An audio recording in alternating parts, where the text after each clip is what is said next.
The rain fell in sheets that November evening, turning the city streets into rivers of neon reflections. Sarah Mitchell stood at the window of her corner office on the 42nd floor, watching the tiny figures below scatter like ants beneath their umbrellas. She pressed her forehead against the cool glass, feeling the weight of another 16-hour workday settling into her bones. At 34, she had everything she'd ever wanted: the corner office, the six-figure salary, the luxury apartment in downtown Chicago. Yet as she stared at her reflection in the darkening glass, she barely recognized the woman looking back at her. Her phone buzzed for the 100th time that day. Another email, another deadline, another crisis that apparently only she could solve. Sarah's fingers hovered over the screen, but for the first time in her career, she couldn't bring herself to open it. Instead, she grabbed her coat and walked out, leaving her laptop open and her office lights blazing, not caring about the morning meeting or the quarterly reports waiting on her desk. The rain soaked through her expensive coat within seconds, but Sarah didn't care. She walked without direction, letting her feet carry her through streets she'd driven past 1,000 times, but never really seen. The city looked different at eye level, more real somehow, less like the board game she'd been playing from her tower in the sky. She found herself in a neighborhood she didn't recognize, where the buildings were shorter and the streetlights dimmer. A small diner glowed warmly on the corner, its neon sign flickering Rosie's Place in pink cursive. Sarah's stomach reminded her she'd skipped lunch again, surviving on coffee and ambition. She pushed through the door, and a bell chimed cheerfully above her head. The diner was nearly empty. An elderly couple sat in a booth near the window, holding hands across the table. A tired-looking waitress refilled their coffee with the ease of someone who'd done it 10,000 times. And at the counter, hunched over a cup of soup, sat a woman who made Sarah stop in her tracks. She couldn't have been more than 70, but life had clearly been unkind. Her clothes were layered and worn, her hands wrapped in fingerless gloves, and a canvas bag sat at her feet, bulging with what Sarah assumed were all her worldly possessions. But it was her eyes that caught Sarah's attention, bright and clear, watching everything with a quiet awareness that seemed to miss nothing. Sarah slid onto a stool 2 seats away, suddenly self-conscious of her designer coat and leather handbag. The waitress appeared with a menu and a tired smile. "What can I get you, hon?" "Just coffee, please," Sarah said, then changed her mind. "Actually, whatever soup she's having. It smells amazing." The woman glanced over and their eyes met. She smiled and it transformed her entire face. "Rosie's chicken noodle. Best in the city." "That's not an opinion, that's a fact." Sarah found herself smiling back. "High praise. Truth is truth." The woman extended a weathered hand. "I'm Margaret. Most folks call me Maggie." "Sarah." She shook Maggie's hand, surprised by the firmness of her grip. They ate in comfortable silence for a while, the kind of quiet that feels natural between old friends rather than strangers.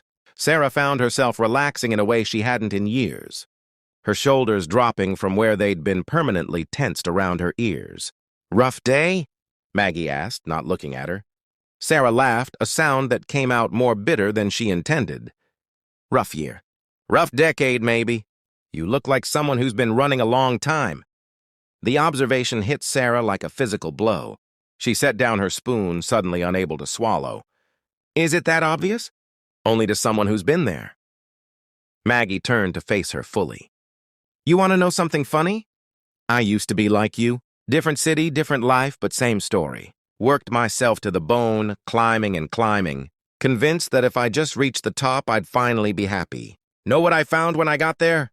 Sarah shook her head, unable to speak. "Nothing. Just another mountain to climb, another goal to chase. So I kept running, kept pushing, until one day my body said enough. Heart attack at 45, right at my desk." Maggie tapped her chest. "Best thing that ever happened to me." "How can you say that?" "Because it made me stop. Made me look around and realize I'd been so busy building a life that I'd forgotten to live one." Maggie's eyes grew distant. "Lost my marriage, lost connection with my kids, lost years I can never get back. By the time I figured out what mattered, I'd lost everything else too." Sarah felt tears burning behind her eyes. "So what did you do?" "Started over. Not with money or status or any of that. Started over with people. Started seeing them, really seeing them, Started asking myself every day, what can I do today that matters? Not to some corporation or some bottom line, but to another human being. Maggie gestured around the diner. This place? Rosie's been feeding me for free twice a week for 3 years. I tried to pay her back, but she won't hear of it. Says I pay her back every time I help someone else. So that's what I do. What do you mean? Maggie pulled out a small, worn notebook from her bag. It was filled with names, dates, and notes in careful handwriting. See Tommy, the kid who busses tables here? Helped him study for his GED. He passed last month. Maria, the waitress? Her car broke down. So I connected her with a mechanic I know who fixed it for parts cost. Old Mr. Chen at the corner store? I sit with him twice a week since his wife passed. He says it's the only time he remembers to laugh anymore. Sarah stared at the notebook, feeling something crack open inside her chest. You keep track? Not to brag, if that's what you're thinking. I write it down so I don't forget that I matter, that my life, even like this, has purpose. Every name in here is someone who saw me when the rest of the world looked through me. Every story is proof that the smallest act of kindness can change everything. The waitress appeared with more coffee. You preaching again, Maggie? Just having a conversation, Maria. Maria winked at Sarah. This one's a saint, I'm telling you. Last winter, she gave her own coat to a kid waiting at the bus stop. Coldest night of the year, and she gave it right off her back. Maria, hush. It's true. We took up a collection, got her a new one. Well, new to her. Maria refilled both their cups. On the house, ladies. After Maria left, Sarah said quietly, I don't know if I've ever done anything that's selfless. Don't sell yourself short. You just haven't been looking at the right scoreboard. Maggie closed her notebook. You want to know what I learned? Success isn't about how high you climb. It's about who you lift up on the way. It's about the lives you touch, the moments you show up for, the times you choose connection over convenience. Sarah's phone buzzed in her purse. Probably her boss, probably wondering where she was.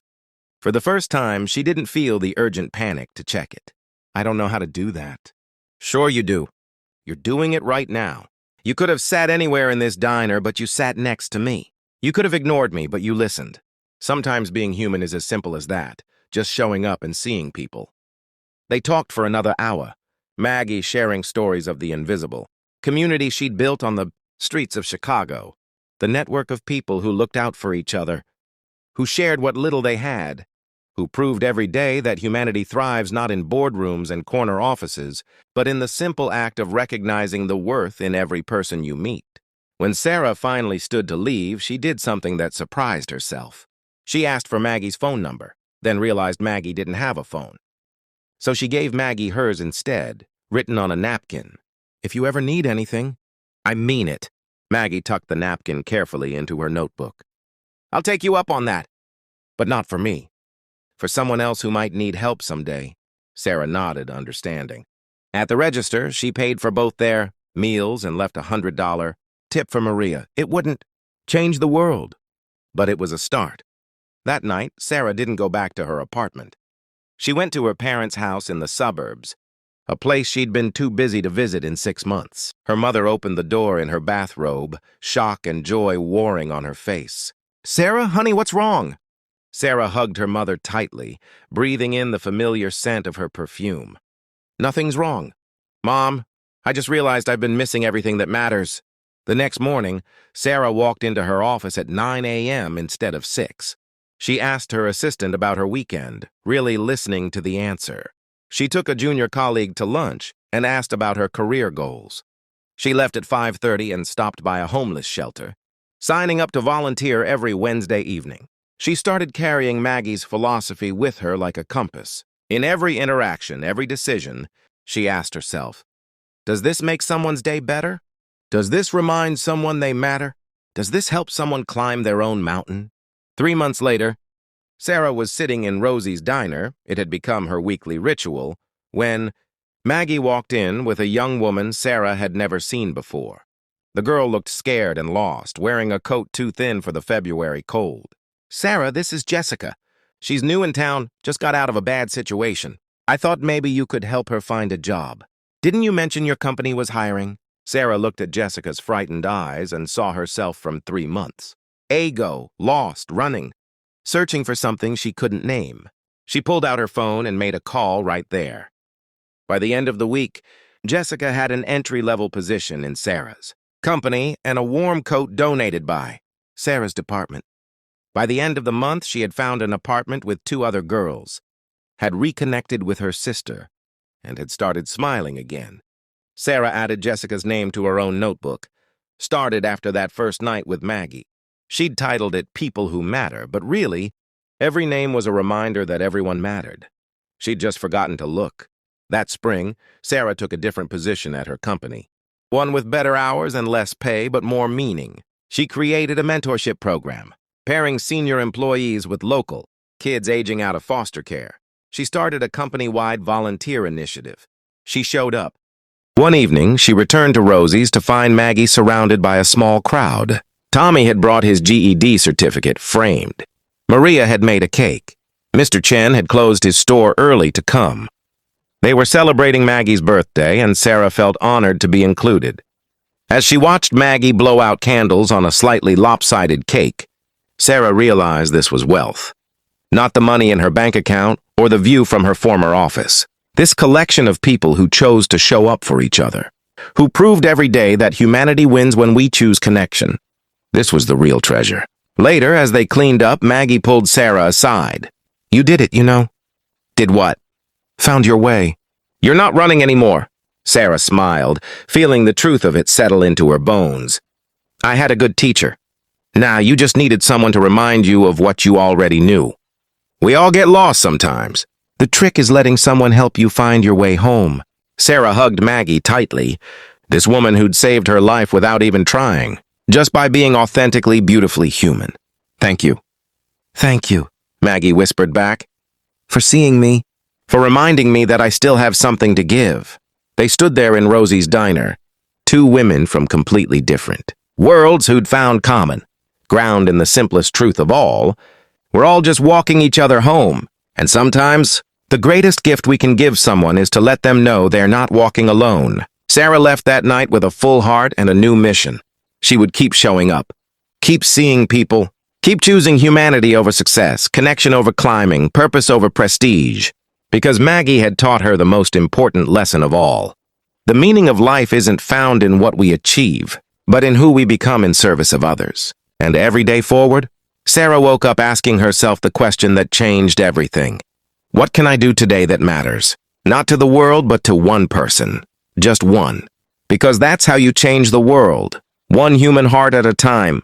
One moment of genuine connection. One act of selfless kindness that ripples outward in ways you'll never fully see but will always trust are there.